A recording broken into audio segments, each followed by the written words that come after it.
Acclamons très fort le nom du Seigneur. Acclamons le Seigneur très très très fort. Avant que nous si elle est son nom, la terre est son marché. Il remplit l'espace et le temps. Il a pris les choses qui n'existent pas comme si elle a son nom c'est Emmanuel de Dieu avec son peuple. Si tu crois que Dieu est avec moi ce soir, tu peux monter dans les acclamations.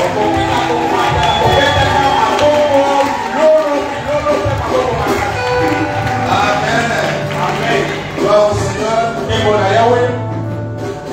Nous sommes bénis ce soir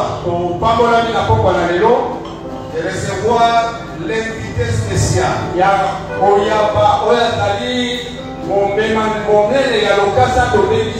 De ces assises. Notre Père, le révérend Zacharie, c'est lui qui va nous bénir ce soir. Tu crois que son message est une bénédiction pour nous. Alléluia. Amen. La Bible dit que l'évangile qui vient de loin est semblable à un verre d'eau que quelqu'un prend sous la chaleur. C'est ça le mystère de l'évangile. Amen. Il est à la fois notre Père, notre grand-père, le prédicateur, l'invité spécial. Nous le recevons à plusieurs qualités. Il parle trop bien. Il est l'enseignant de la parole. Il a la grâce sur lui. Je dis toujours à l'église, il y a des choses que moi je ne peux pas faire. Mais quand l'adoption de cet homme, c'est par lui que nous sommes nés dans la Alléluia. Amen. Est-ce que l'église est prête à recevoir cet homme d'église? Amen. Aidez-moi sous nos acclamations. Je fais l'appel au révérend Zacharie. Il donne le Seigneur de Dieu.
Je suis poussière comme eux.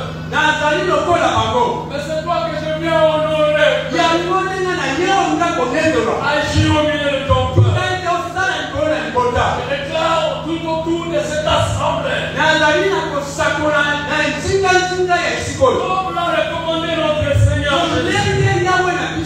À tout moment que nous prions, nous prions. Père éternel, que ton nom soit sanctifié. Je sanctifie ton nom au milieu de ton peuple. Que ton règne vienne. Que tout le monde dise que ton règne vienne. Une fois encore que ton règne vienne. Et quand nous allons crier pour la dernière fois, vous allez acclamer le Seigneur.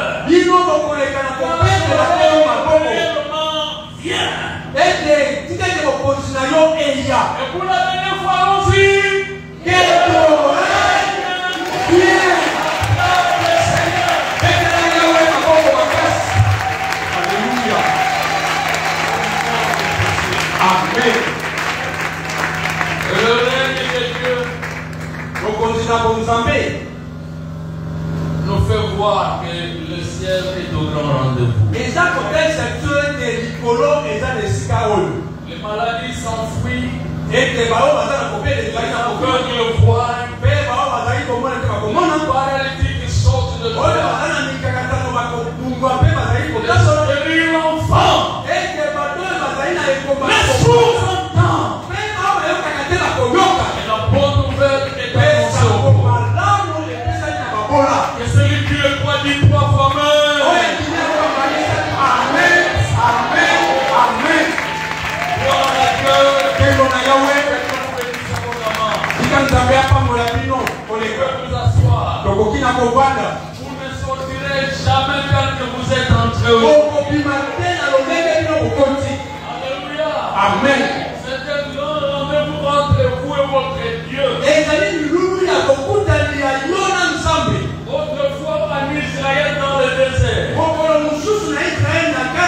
C'est-à-dire que maintenant où est le cas dans la Israël. Amen. C'est-à-dire au milieu du peuple d'Israël quand il s'appelle dans le désert. Elle est sauvée. Amen. Alléluia. Amen. Dieu a exhorté où il a recommandé Moïse.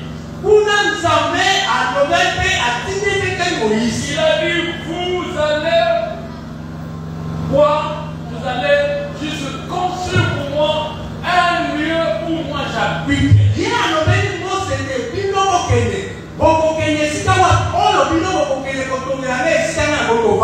Et c'était la table d'assignation. Dieu se rencontre entre le Créateur et son peuple. Mon frère et ma soeur, ne pas venir me rencontrer. Je suis comme toi. Mais tu es venu rencontrer celui qui a créé les cieux. Ne sois pas déchet. Tu viens pour moi.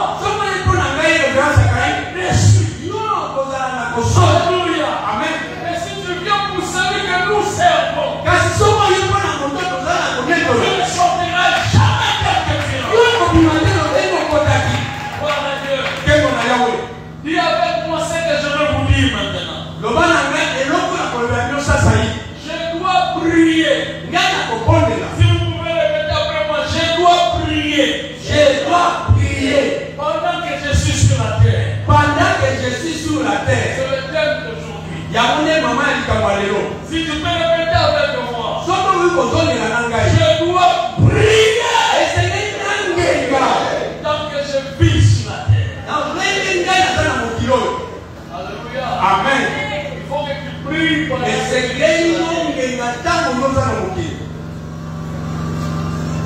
Maintenant, il y a aussi une série à au bon ami, au bon ami.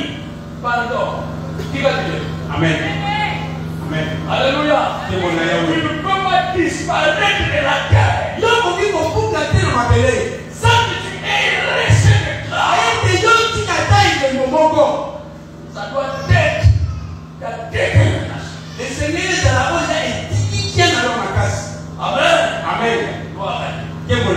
Prenons Jean chapitre 9, un passage que nous connaissons bien. Oui. C'est bien que nous avons dit du 1er au 5e verset, mais j'aimerais que nous insistions plus au verset 5. Donc, on doit beaucoup de Yohane, il y a Zéla, Galata, il y a du bois. Jean 9. Yohane, il y a du bois, Zéla, il y a 1 à 5. Je vous Zéla, il y a du bois. Tina, Mitano, Nathalie, n'a pas mon aïe. Jean chapitre 9, verset 1 à 5. Et c'est le verset 5 qui nous intéresse le plus.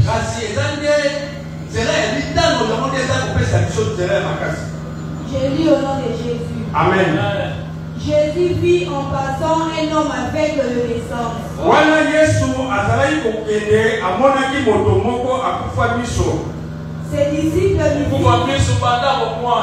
Akufa miso uta botama na ye. Ses disciples lui firent cette question. Bayekoli na ye batunaki ye motuna nani motuna boyi.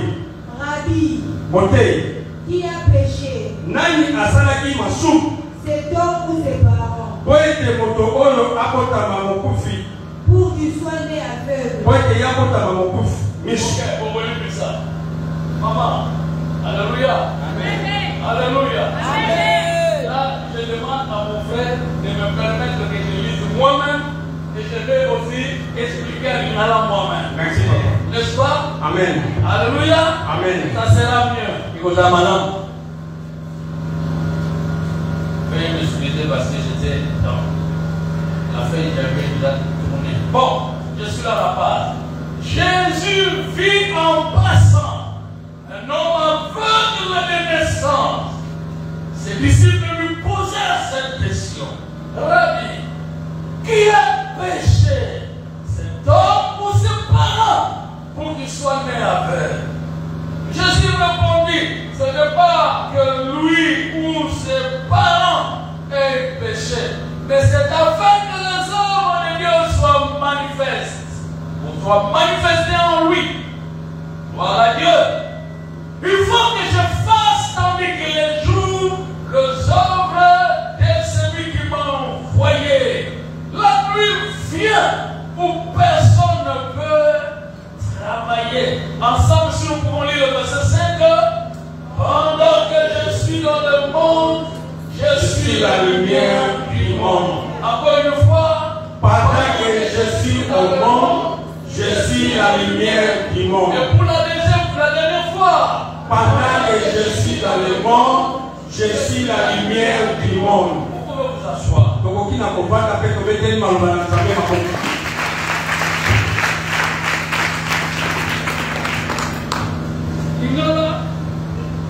Mon conseiller Somoni, donc Yesu Somoni na kolega na ye, moto moko na Lolanda moto akufamisi. Amen. Amen. Oya kona ye batuni ye motuna, mote nani asali maso, moto yo to baboti ya ye, weke abotama Lolanda. Amen. Amen. Yes, I agree. Ezalite ye comme aboti moye. Kasi ezali ko misala na Nzambe emona na kati na ye. Esengeli na Sara. Asala nini? Esengeli na Sara wana ezali na ntango na moi pendant qu'il y a de la lumière. Disons ensemble la lumière. La lumière. Wana ezali jour. Esengeli na Sara bisala ya moto ya tindanga. Poete butu ezoya na tango yo moto moko ta boyiko sala. Uta to pa tango ta ko mana ke ko kemensi kala e ko ni mala. Amen. Na motaka ete na zalina makata mokili esengeli na l'accès na la winda ya mokili. Amen. Amen. Bien-aimé dans le Seigneur.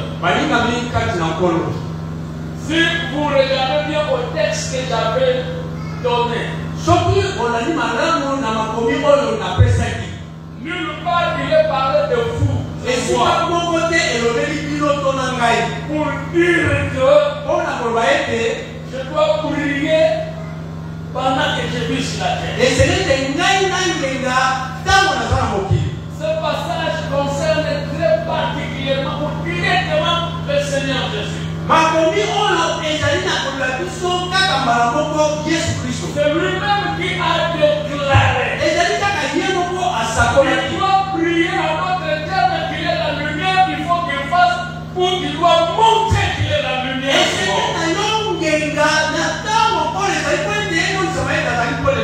Oui, c'est lui-même Christ qui s'approprie des actes autour de son pouvoir. Il déclare que pendant qu'il vit sur la terre, il doit le prouver qu'il est la lumière. Mais pasteur, pourquoi toi tu veux nous dire que c'est nous qui devons prier? Parce que le passage ne concerne que le Seigneur. Mais pourquoi tu parles en notre sujet? Frères et sœurs, suivez-moi bien. C'est de là où vous allez comprendre la raison. Alléluia. Amen. Rien qu'en passant, il y a d'autres attributs accordés à Christ. Et Christ veut assez que nous le partageons ensemble avec lui. Alléluia. Amen. Et dans le titre, on va présager sur ce qu'on avait là, on peut plus faire autant. Tel que Jésus a dit, je suis la lumière du monde, mais vous verrez aussi quelque part, il dira, vous êtes la lumière du monde.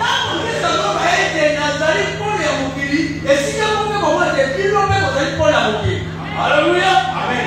Faites bien attention, mes frères. Aujourd'hui, je me rends compte qu'il y a beaucoup qui ont suivi Jésus sans qu'ils ne puissent bien le comprendre. Amen. Je vous dirai en passant, celui qui voit que les miracles sont faits au nom de Jésus et qui s'esclave. Et parfois il attribue ce miracle-là au diable. Oh, le preuve montre réellement que c'est une action divine. S'il est croyant, je vous dirai que c'est un chrétien immature. Il est encore aveugle. Car pour nous, les miracles ne sont pas extraordinaires, mais c'est ordinaire parce que nous appartenons au royaume des œuvres surnaturelles.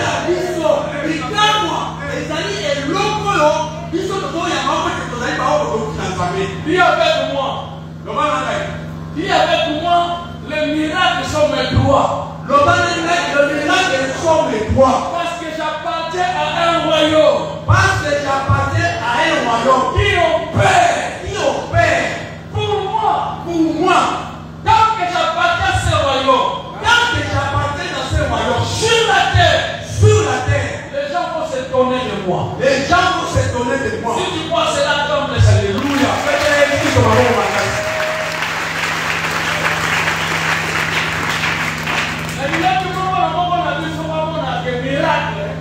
Depuis on a ça ordinaire, c'est-à-dire du maranango. Donc c'est-à-dire, est-ce possible de Dieu? C'est possible.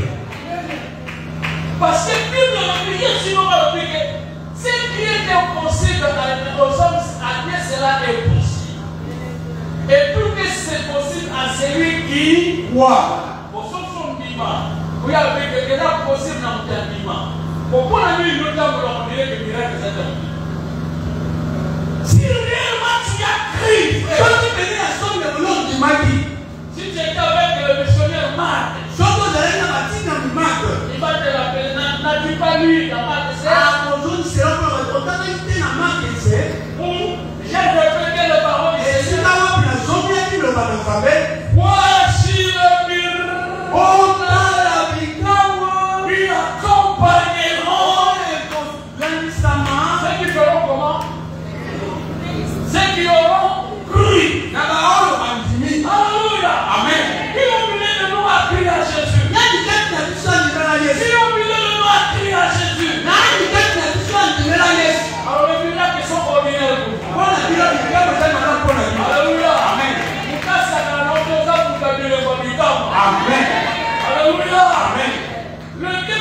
envie d'habiter les maisons construites d'autres. Ça veut dire qu'ils sont grands. Mais ils préfèrent habiter votre corps.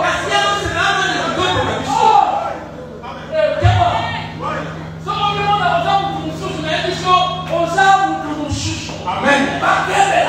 Alléluia. Amen. Alléluia. Amen. J'ai dit qu'il y a des attributs propres réservés à Christ.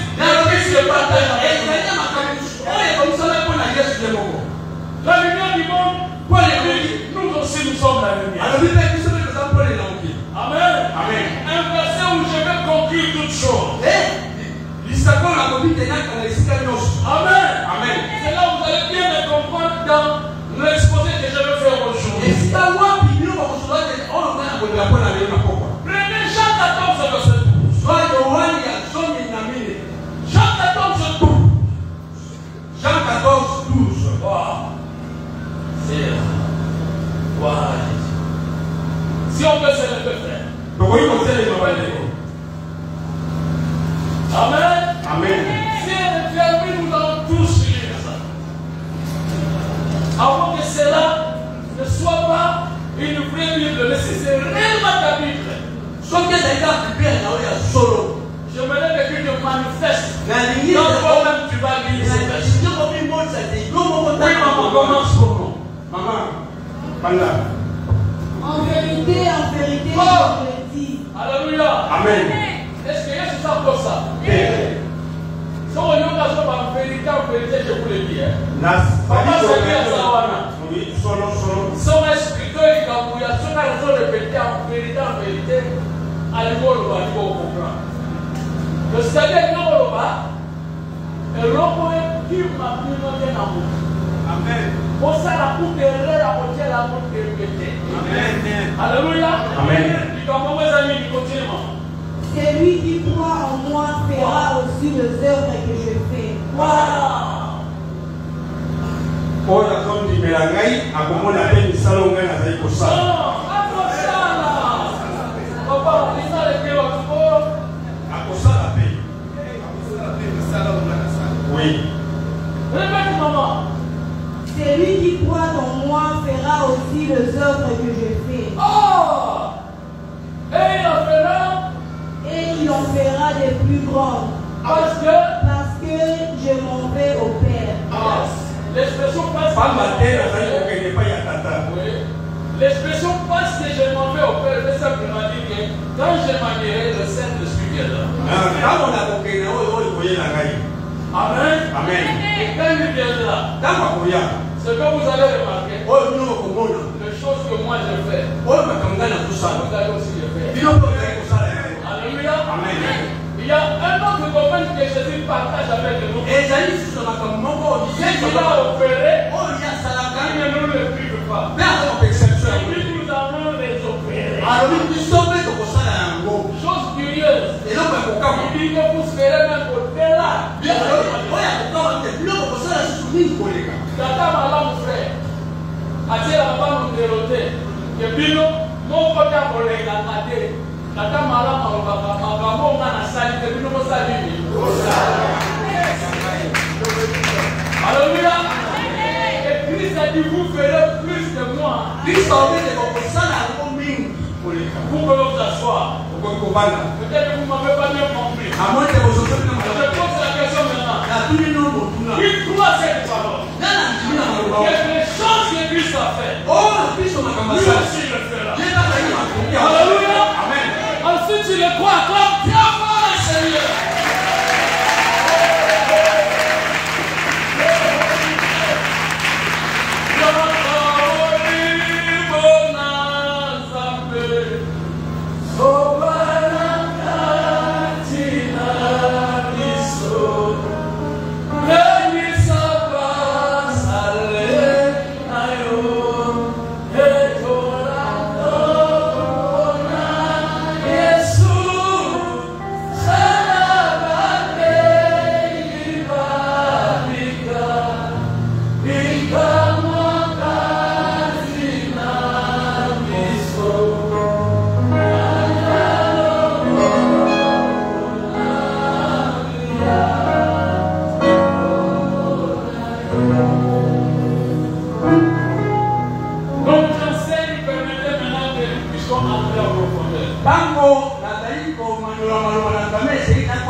Prie pendant que tu vis sur la terre. Ce message tiré de ce verset 5e.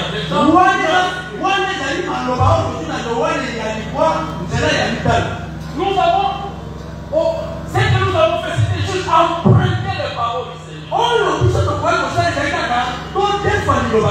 Pour faire de ces paroles de nos paroles. Pourquoi? Parce qu'il nous a permis de vivre sa vie.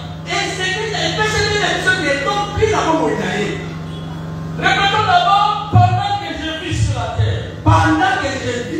C'est là où moi je vais d'abord commencer. La Bible nous parle d'un homme qui était aveugle de sens. Il y a des particularités que vous allez trouver dans les 4 évangiles quand vous lisez la Bible. Il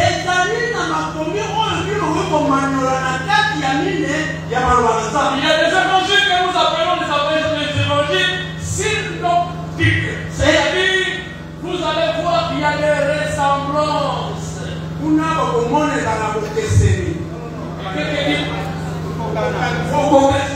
Alléluia. Amen. Alléluia. Amen. Vous allez voir qu'il y a certains trucs ou certains enseignements rapportés qui seraient ça. Amen. Amen. Et il y a aussi les divergents. Alléluia. Amen. Ils sont en toi. Amen. Amen. Auquel il y a premier Matthieu, Marc et Luc. Les gens. Ils ont ensemble les gens. Répétons encore les gens. Les gens différents. Alléluia. Amen. Si vous allez à Matthieu, Marc et Luc, vous verrez, on nous montre que Jésus qui est venu naître, il vit parmi les hommes. Mais Jean par contre, il ne peut pas faire savoir. Il est venu naître. Donc pour Jean, c'est comme si quelqu'un qui était venu de loin, qui a déjà commencé. Et il a parlé. Alléluia. Amen. C'est pourquoi vous verrez qu'il l'a dit. Au commencement, était la parole. Il présente Jésus comme la parole. Mais la parole était avec Dieu. Et la parole était. La parole a fini par prendre la chair humaine. Il a vécu parmi nous. Veuillez m'excuser, je ne peux pas vous dire si c'est l'évangile. Parce que je sors de ville pour aller dans les contextes animateurs. Parce qu'il lui parlait de miracles. Ils ont ensemble les miracles. Si vous lisez Jean, vous trouverez qu'il y a des miracles qu'il a rapportés que vous ne trouverez jamais dans d'autres évangiles.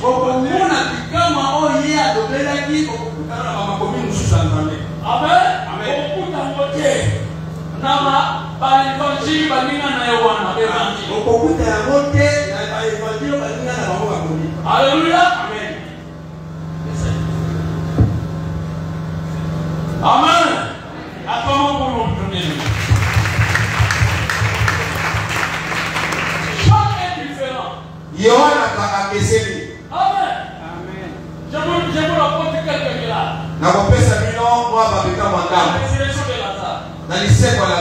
Cherchez dans tous les évangiles synoptiques. Mais il y a des gens qui rapportent cela. Amen. Nous sommes avec l'aveugle né. Qui nous rapporte des choses comme si Dieu avait fait, il avait accompli une œuvre et qu'il avait manqué de faire quelque chose, alors il vient de l'accomplir.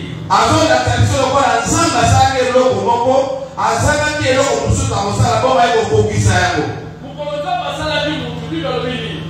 Ça va ça akitaki. Comme un bon artiste, ça les motos. Amen. La poussière à ma belle, n'est-ce pas? Amen. Si ma salle est mise à souffler, nous avons être vivant. Voilà, si nous sommes avec l'homme depuis apportement à mon nom. Donc, Christ a dit, on dirait, le fond de la salle est mise à ma belle, pour la saison où il s'en a comme ça. Amen.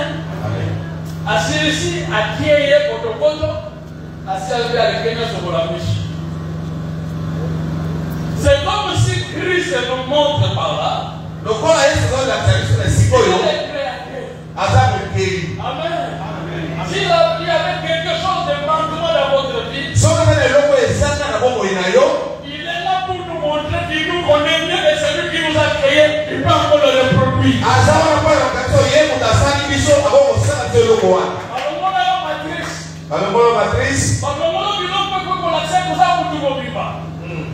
Yesu akapapa zonisa. Amen. Asala kwa la sabiso ke yenda adamu ke. Amen. Somo ni namo betele mabo.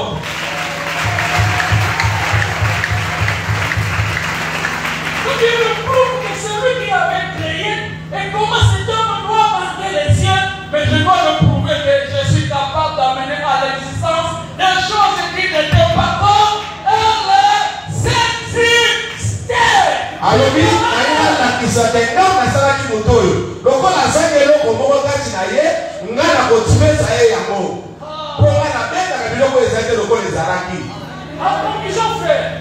Nasuka Jean nous présente Jésus comme étant Dieu.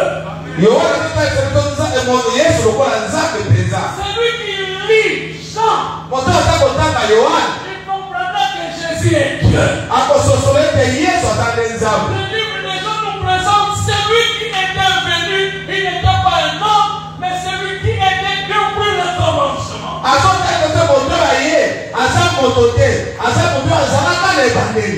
Amen. Écoutez-moi mes frères. Si vous allez dans Jean chapitre 17, vous allez voir Christ prier. Mais en priant, il montre combien ceux-là qui le croient. Alléluia. Amen. Alléluia. Amen. Ceux qui le croient, ils verront la même chose. Il le lit avec son père. Père, je veux que je sois un. Comme toi et moi, nous sommes un. Toi en moi et moi en un. Et qu'ils soient parfaitement un. Je vous révèle un secret, mes frères. Celui qui lit le livre de Jean, il comprendra que l'absence de Christ ne dira rien tant qu'il sait que vous et moi sommes sur la terre.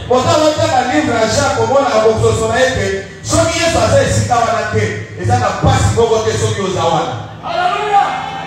Alléluia. Pourquoi? Parce qu'il sait que nous sommes un avec lui. Nous sommes aussi un avec le Père. Moi, vous allez voir dans Jean 17, il dit, je vais leur donner la gloire que tu m'as donnée. Qu'ils soient un comme toi et moi, nous sommes un. C'est la raison pour laquelle je vous dis, frère, que vous êtes appelés à faire comme Jésus. Pourquoi?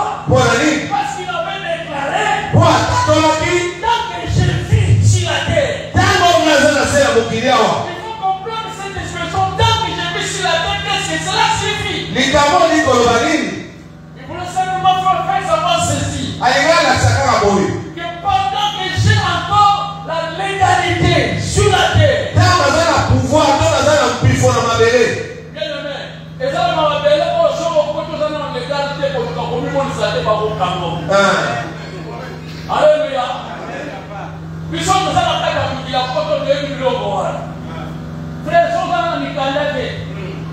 Surtout les hommes qui sont sur le paquet. Ils ont qui m'a policier, c'est là que la chose a fait comme on l'a qui m'a policier. Ça va bien, les gars, vous qui n'y est pas à la Nicaragua. Amen. Amen. Alléluia. Amen. Je vous dis, vrai frère, quand on n'est pas légal, on est de s'exposer. Jésus voulait dire ceci. Si la terre, si on veut opérer, ceux qui n'a pas au niveau ça la bien, il faut dans la légalité. Il ne faut pas dans la légalité. Cela veut dire quoi? Il faut avoir le corps humain. Il faut dans nos autos. Il y a mon moto. Frère, la vie, ça est fort par la santé humaine. So, women, il est pour moi, on est capable de ça, mais mais ça, je peux. Merci. Puis, c'est une autre bataille. Ça, c'est un coup de fil. Dans ça, souffrir. Il y a au niveau, pas qu'on a finalement opéré par la ça là aussi. À moins que par eux, par comprendre, on continue. Alléluia. Mais pendant que je suis encore dans le monde, j'ai la légalité.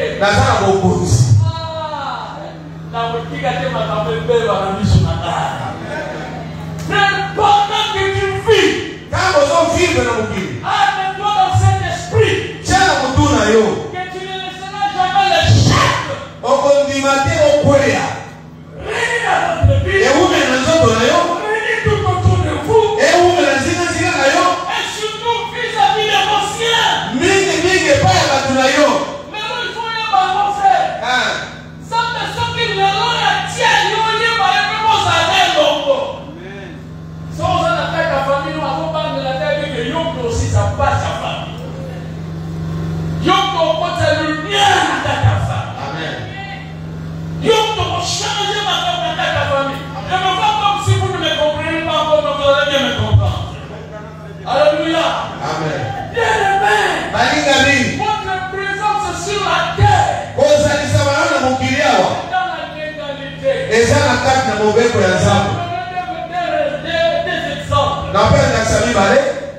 Il y a Pierre caché quelque part.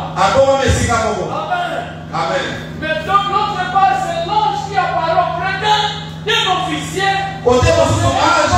Abimeli Corneille, opposé à ma soda. Abimeli, non pas matamou, il y a pas de ça matamou. Oh non, Kende, ok, pour de la paix. Parce qu'il y a bien, et personne n'est raté.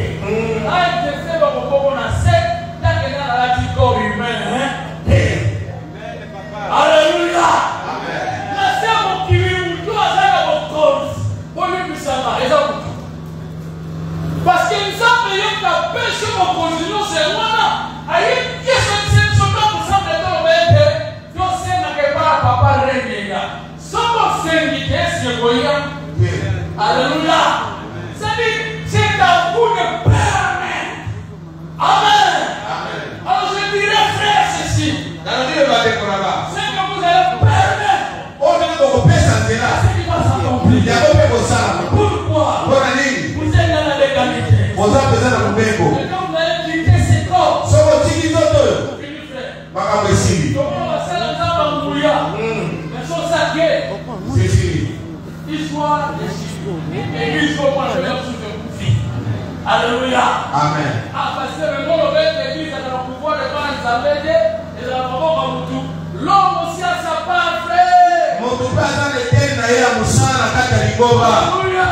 Amen. Il y a bien des choses que nous ne vérifions seulement parce qu'il y a des gens ou des hommes qui vivent avec Dieu et qui est libéré au milieu de nous.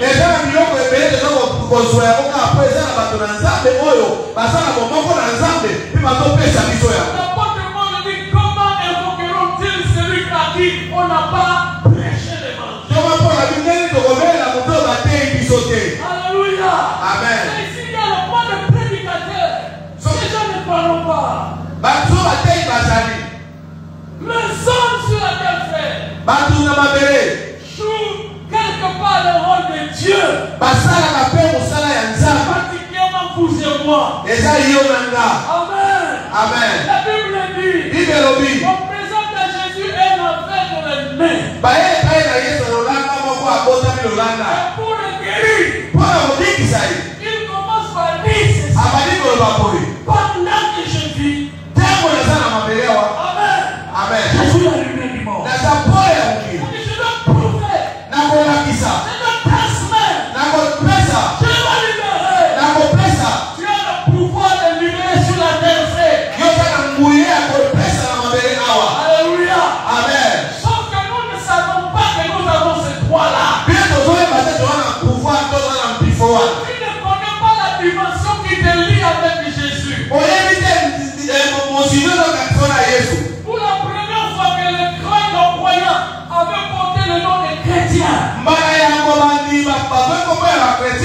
Ce ne sont pas eux-mêmes qui se sont proclamés. Mais les gens ont vu la vie de Jésus en eux.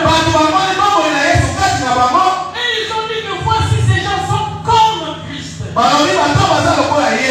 Vous et moi, nous devons être comme Christ. 1 Jean 4:17.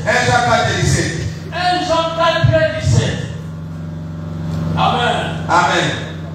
1 Jean 4:17 dit quoi? Tel il est, tel nous sommes sur la terre. Mes frères, c'est question de comprendre les Écritures. Amen. Amen. Est-ce que je pense que quelqu'un dit et celui qui a trouvé le verset plus libre pour tous? Tel il est, tel nous sommes aussi dans ce monde. Ma vie, tel il était, et tel il est aujourd'hui. Le roi dans la trône, le roi avant le Amen. et puis le bien de Nasa. Ils sont venus à cette Alléluia. Amen. Frère, je ne pêche à rien. Quand j'emploie le parole de Christ pour dire que tant que tu vis sur la terre, tu dois prouver que tu es aussi la lumière sur la terre.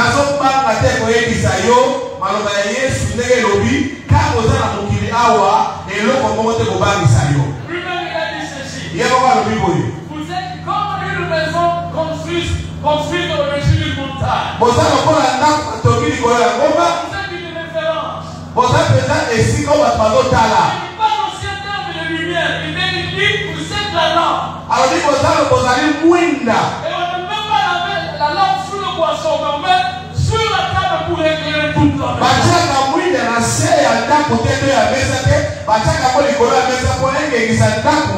Alléluia. Celui qui comprend la dimension qu'il est mis avec Christ, il ne craindra aucun problème.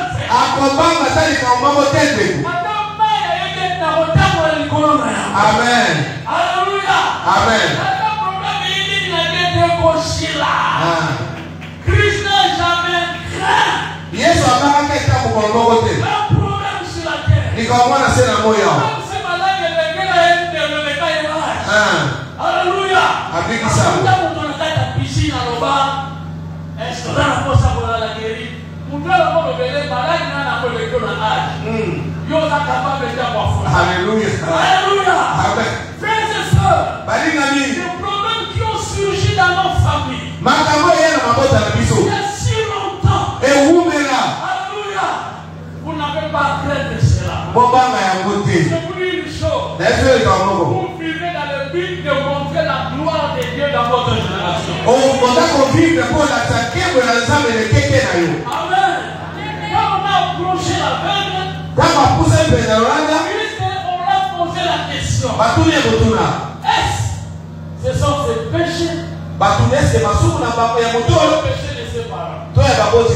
Mes frères et sœurs, il y a aujourd'hui les enseignements qui se prêchent en session et session. Alléluia. Amen. C'est la question que nous nous posons. Est-ce que les gens ne sont-ils pas délivrés pour que la délivrance revienne toujours?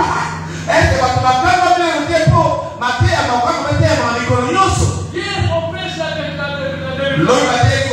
Aujourd'hui la délivrance. Le même jour la délivrance. Aux mêmes personnes. Alors qu'est-ce qu'on a fait dans les jours antérieurs? Alléluia. Amen. Bien-aimé, prenons conscience de ceci. Que ce soit le péché de nos parents. Toi-même tu pêches. Viens de les considérer mes frères. Parce que Christ n'a pas reproché à cela. Il a dit non. Ce ne sont pas les péchés de ses parents. Christ reconnaissait au moins que quand vous péchez, quand les parents prêchent, ça peut aussi affecter.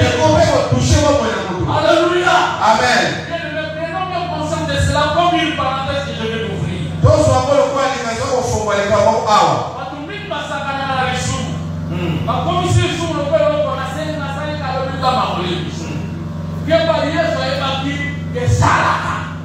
Alléluia. La malédiction sans cause n'a point de fait. Et alors toute malédiction avec une cause a et la qualité de sa tina et appelle la tina te. Mais si vous êtes la tina na mo, et vous êtes la tina na d'autres amours. Non, vous n'aimez à vie à bas na les ayobo, somos au salama pebo et que l'homme y va dans la mabofuta. On a béni sorcier. Alléluia. Faites de votre fort, frère. Ça ma casse. Que votre vie soit irréprochable. Bon, moi il est à l'embé batté. Là tu sauras au moins. Il va garantir aussi la venue de mes enfants. vous voyez que l'homme y a bas na vous a kimia. Jésus n'était pas contre pour dire qu'il y a le péché des parents qui peuvent affecter la vie des enfants. Yes, on va quitter le massou à porte au roman.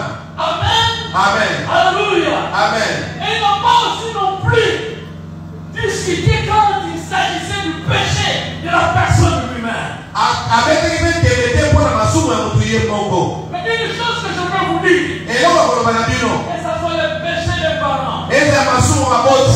Tes propres péchés. Je massou à yon moko. Quand l'homme se répand, Tant qu'on doit à tout béni. il vient à Dieu.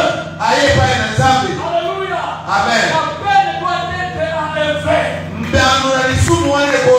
Alléluia. Amen. Il n'y a point de condamnation pour ceux qui sont dans Jésus. Pourquoi il s'est là sous tes pour la Jésus? Si c'est réellement que nous devons toujours pécher, plutôt payer le péché de nos parents. Ce qui est sûr, pour foutre la maison, ma bonne la biso. Vous et moi, je ne crois pas que vous pouvez être en accord avec nous.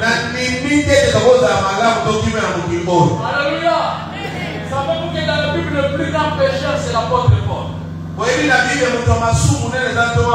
Un jour, les parents avaient posé la question à son fils. Il a dit, mon fils, dans la Bible, quel est le plus grand péché? Alléluia. Amen. Alléluia. Amen. Frère, je vous pose la question, pas dans la Bible. Quel est le plus grand péché dans le monde? En fait, le plus grand péché que vous pouvez citer. Quel est ce plus grand péché?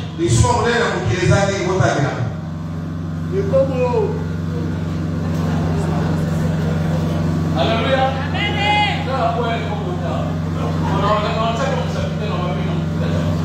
Amen.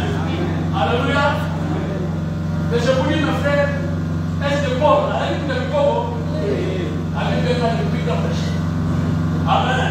L'enfant veut répondre ses corps. Et le papa a dit, pourquoi il a dit? Mais c'est parce que c'est lui seul dans la Bible qui a dit que parmi les grands péchés, moi je suis le premier. Moi, je suis le Polo. Papa, tu me poses le Polo. Acclamons le Seigneur. La Bible est gagnée pour ta dévotion. Alléluia. Amen. Et si lui est le plus grand péché, Ce qui est là pour souffrir, bien mon ami. mes frères, nous pouvons plus lire les 7 écrits. Tu as commis la été. Il a écrit plus de 12 livres. Alléluia. Amen. Le plus grand péché, mais le temps à la coupe, on a eu à l'éveiller. Frère, tu vis pour voir la gloire de Dieu.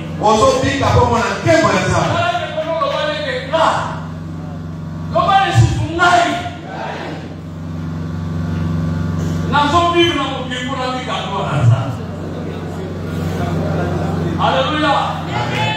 Pendant que tu vis sur la terre, demande-toi seulement que chaque jour, quelle gloire que tu vis de Dieu. Amen. Parce que tu vis pour voir la gloire de Dieu. Jésus a dit ceci. C'est toi. Pas le parent, pas ce péché.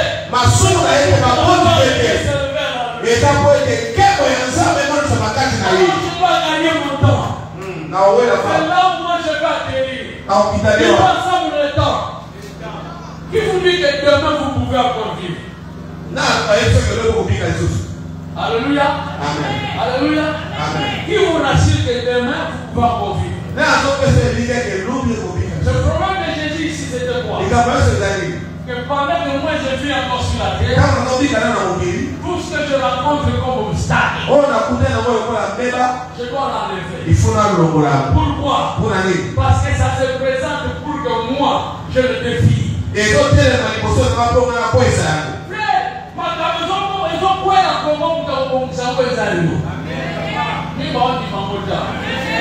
Alléluia.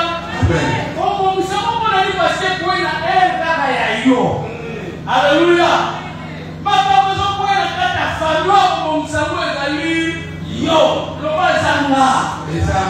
Alléluia.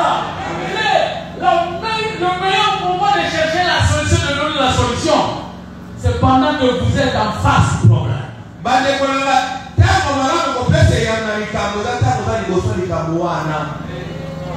Ne perdons pas cette grâce que nous avons, que tout ce que je suis capable de faire, nous aussi nous avons ce droit de le faire.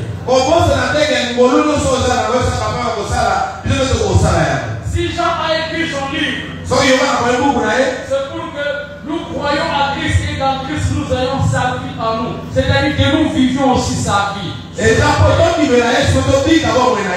Amen. Amen. Avant que Christ puisse monter au ciel, il est apparu auprès des apôtres et il a soufflé sur eux. C'est comme si Dieu qui a créé, il donne maintenant le souffle. Il communique sa propre vie. Et ensuite il dit, si qui vous pardonnera le péché, il leur sera pardonné. Je vous accorde ce droit divin. Christ a dit, je vous accorde ce droit divin. Le fait d'avoir le souffle de Dieu. Même le prophète qui parlait au nom de Dieu, il était dit qu'il soufflait. Ça veut dire qu'il libérait des choses du recevait de Dieu tel que cela était. En recevant le Saint-Esprit, pour l'Esprit de Dieu, le pouvoir que Dieu a, il déclare que la chose arrive. C'est ce pouvoir que vous avez. Alléluia. Faites attention à vos paroles. Faites attention à vos paroles. C'est ce qui prouve que réellement nous avons été créés à l'image et à la ressemblance de Dieu. Quand nous reconnaissons Dieu dans ce qu'il dit, nous voyons que cela s'accomplit. Même le prophète qui parle sous le souffle divin, lui-même se souffle. Les gens voient s'opérer les choses de Dieu. Ainsi, frère, Jésus le voit dans Jean opérer le miracle. Le miracle qu'il a montré, c'était beaucoup plus lié à la divinité. Comment quelqu'un qui soit mort il y a 4 jours. Alléluia. Amen. Mais toi tu te présentes. Ma soeur travaille à l'hôpital. Alléluia. Amen. Quand on vient de déclarer quelqu'un qui est décédé, avec l'attestation des décédés, du médecin, pour déclarer quelqu'un la mort, vous savez déjà que le décédé c'est Madi Okola. Alléluia. Amen. Et vous l'enterrez. 4 jours. Si Quand tu viens, tu dis que l'homme dort. Alléluia. Alléluia. Amen. Alléluia. Amen. Si vous trouvez la résurrection de Lazare dans Matthieu, Marc et Luc, vous devez me le dire. Si Jean l'a porté, c'était pour nous faire voir que ça doit être que Dieu qui peut faire ça. Alléluia. Amen. Alors, ça me fait pleurer aujourd'hui. Quand Jésus dit que ce que moi je fais, celui qui me croit et le fera et en fera même le plus grand.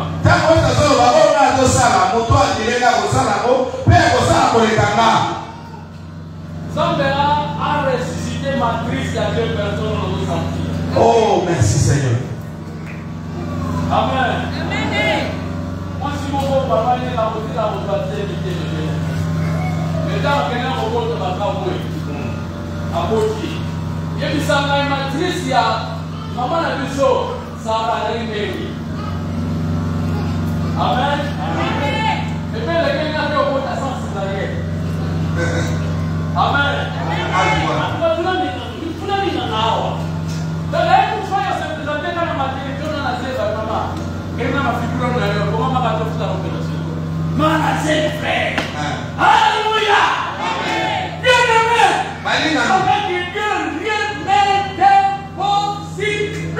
Et pas une ensemble de l'Ikabé à ma casse des actes. Rien de cela est possible. Et non, on va monter au thème, on va aller là. Pourquoi? Pour aller. Tu as la lumière comme Jésus. On a un point de quoi Jésus. On a la lumière comme Jésus. On a capable d'accompagner sa vie.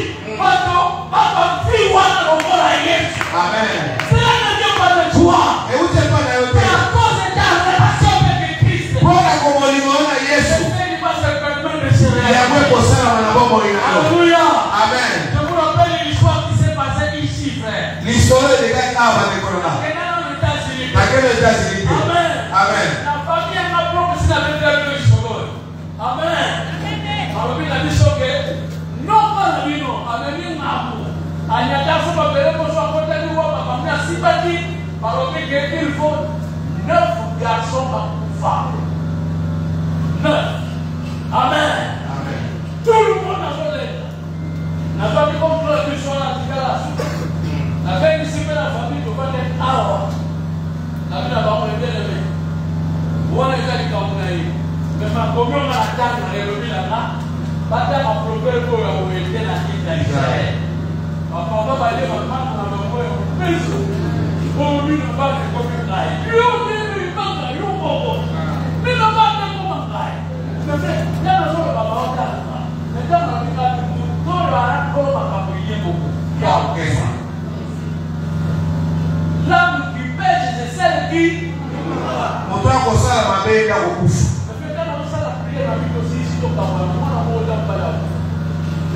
Pourquoi? Parce que dans sa vie, la famille, on n'a pas réussi là-bas. Donc, là, vous avez besoin.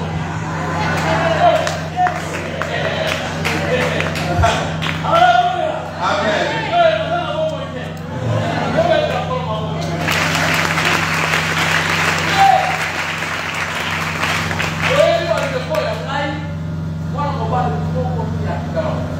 Dis-le, mon votre frère.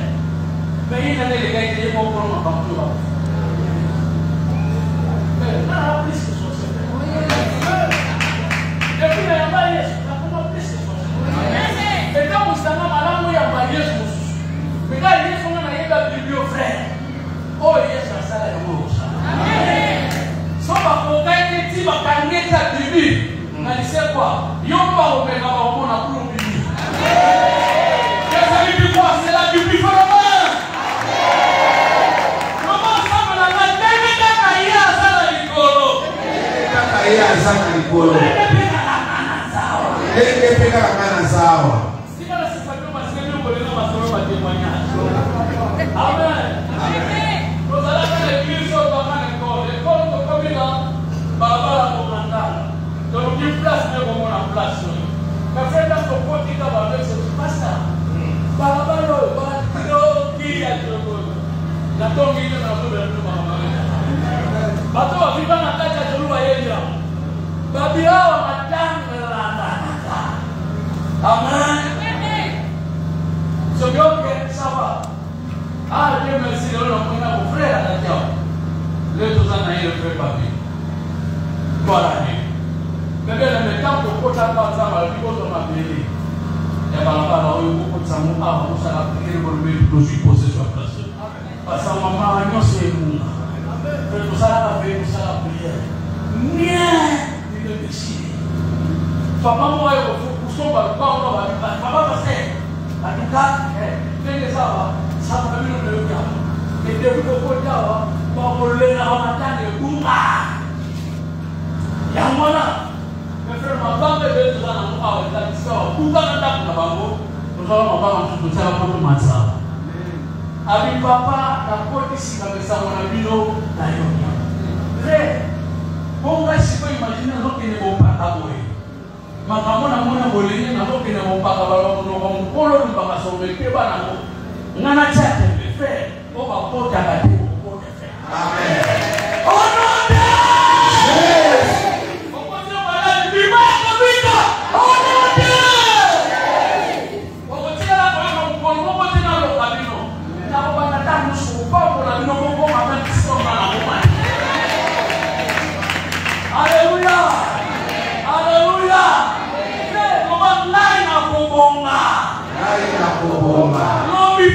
Lobite. Denge na zambo. Nasina bomba kara.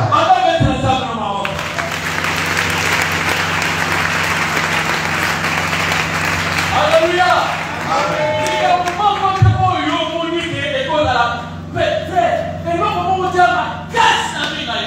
Dieu merci d'avoir dit mon frère et l'autre, il a fait sa témoignage du moment. Frère papi, il faudra la confesser devant lui. Amen. Frère, frère, moment du frère, devant que Christ m'a tombé. N'a lancé après la vie de frère. Oh yo yo, aïe lui, alors on peut s'asseoir pour mon tout gars, aïe.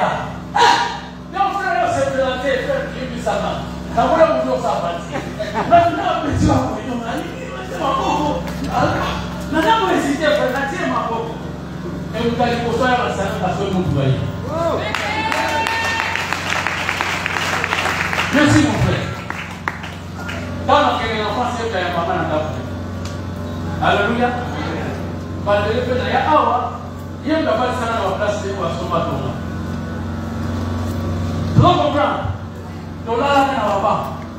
C'est là que mon frère ne parle pas de papa. On l'a pas pour qu'on dise au ballon de Koui. Mais le lot est au soya. Nous sommes qui étaient là. Mais, par rapport à qui veut le mal. Par rapport à voyager dans tout ça. Par rapport à parce qu'il n'y a pas la vie notée. Alléluia. Mon frère, par rapport à présent de l'homme, la présence va comment? Si pas la présence, va dire la carte en plus. Amen. Amen. Amen. Aussi, ma bonne parole de ma tête. Amen.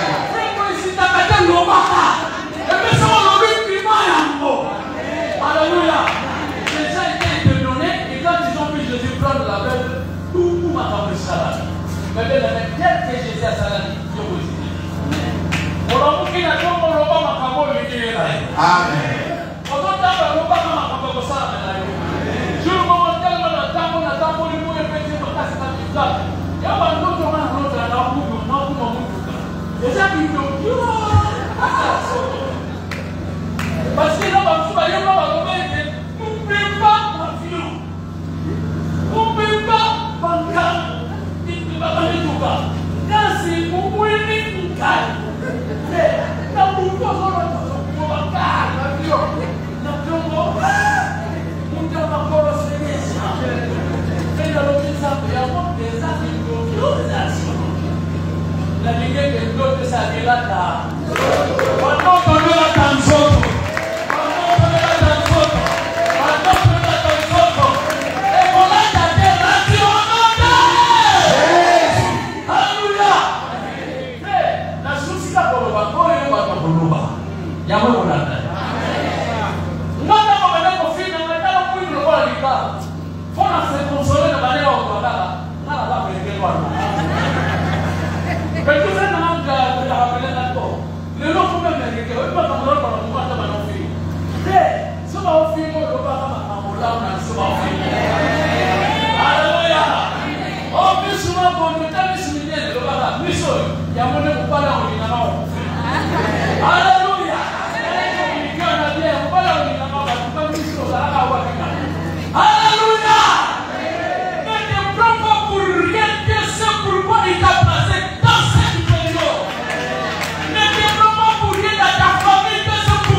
Quando che se non sarà il reno a cazzo e alla chi fa sopra. Frère, dans la vie ça m'a parlé comme un tour. Il y a la musique comme que casse la zone à bas. Bah oui, je parle comme un tour ça. Bah ouais, on va d'abord ça va merci. Ouais, ça me parle la bossa na sur la vie. Avec une fois yo pour organiser ma reno ma tour.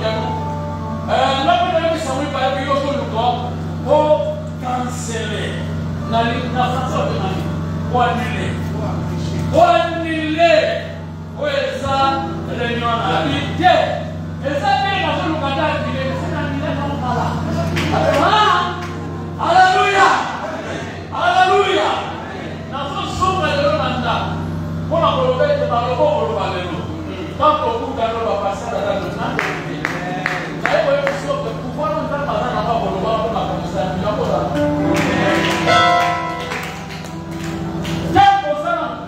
olingate bana baba bamusufiri otala babo no sabatie wana kosusa makambo ezonyokola alléluia frère pasteur wana lobi nasema ndini yako mutona kaka bitala mzabana nikolo ayenda munga kwa milele ni wanatabio na sepeti pasteur lobi nzambe kama nzambe wana sokipena ikamo mkebo ayebi ngamo sokipena tawa. Donc, c'est ici à moi. Allez, papa, pardonnez-moi. C'est ici, moi, je peux m'en faire ma promotion de faire mon qu'il est, vous êtes arrêté pour les amis. Mais comme il t'a dit que non, ma papa est pour une attaque, on a un peu de sang. Amen. Pardon, il m'a une tradition.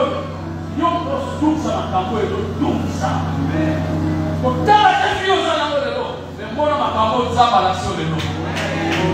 Yesu ya masukisani kwa na japo ya kisi anasikia kwa ya sala ndio usala kwa kwa usala ngoleta usala ya kama usala kwa kwa amino problème aussi ça ngana mtokutana na plateau ya télévision comme ça nous sommes face à face na usamba face à face mutarobia le kasisi usala kama ndala ni baba Bible pesi na relation na moni providence na kwa as-tu mis dans ton modèle, tu ne laisseras pas vivre la sorcière. Alors, mon frère, dans quelques minutes, nous allons comment vous voyez, comment vous assistez dans la télévision. Comment vous voyez? Le royaume commence à faire est-ce que nous nous attaquons pas toi, Thierry? Mais bien aimé. Alors, le petit, toi, la terre là-bas. Il y a des salles à matin pour que vous puissiez le faire national. Moi, il le fera pour lui. On a une doit profiter. Mais bien aimé, devant tout le monde avec le profiter à profiter. Fada. Journaliste est venu pour le public. La vitesse. Alors, il y a un peu de qui est placé dans le public. Les gens vont savoir penser. Les gens tu dois dire la responsabilité à ça, à ça. Alors, il y a un peu na canceler la région. Makambo kaka na pasteur na kaka. Frère, nzamba ba tout tigre problème de communication na lo. Yo doit na sa ebi que yo fosi za makambo problème. On l'a dit? Le retier à moi on souffrir comme un yo. Nous sommes tellement on change l'histoire la vie. On change l'histoire la famille. Na bodama na koli Boyebinga, nous allons écrire la page. La force à te copier les États-Unis. Les États-Unis, c'est un peu ça pour mon frère. Comment on a fait pour le Dieu? Alléluia. Mais si nous avons dit que c'est comme on mais l'homme au Boya, on va dire là, on dit que on fait la beauté. On va dire là, on va voir. Et bien, c'est pour chanter la vie, n'a pas peur d'en prendre mon moteur. Ça va venir par le bas de Gloire au Seigneur. Et que la boule m'a bon pour ma casse.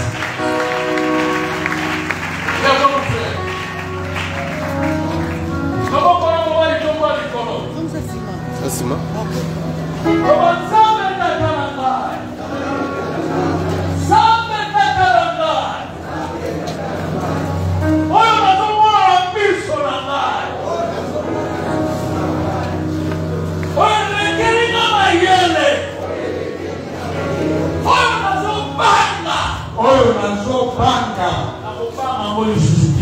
kobanga ngo lisusu te. Otienga na tango mpe makambo mabe kuye pele. Otienga na tango mpe makambo mabe koke pele. Oyeba kikena na osukisa yango. Oyeba kitenga na kosukisa yango. Obanda lelo. Telemi. Na telemi. Pena za kosuka.